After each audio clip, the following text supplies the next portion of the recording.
এটা কিন্তু পরীক্ষিত আমল। আজ পর্যন্ত আমার থেকে শিখা যতজনে পড়ছে আমি অনেক জনের থেকে খবর পাইছি, আলহামদুলিল্লাহ। দাউদকান্দিতে তো এক লোক আছে এই পর্যন্ত বলছে যে হুজুর আমি কতবার দেখছি এটা আপনাকে বলবো না, কিন্তু আমি পড়ায় দিনই দেখি আল্লাহ রাসূল। দুরূদটা কঠিন না। আল্লাহুম্মা সাল্লি ওয়া সাল্লিম আলান নবিয়্যিল উম্মিয়্যি ওয়া আলা আলিহি ওয়া আসহাবিহি,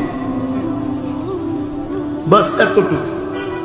যে পড়বে ডেলি 200 বার, সকালে 100 বিকালে 100, ইনশাআল্লাহ মাস পুরা হতে পারবে না, এর আগেই দেখবে। আল্লাহুম্মা সাল্লি ওয়া সাল্লিম আলান নবিয়্যিল উম্মিয়্যি ওয়া আলা আলিহি ওয়া আসহাবিহি।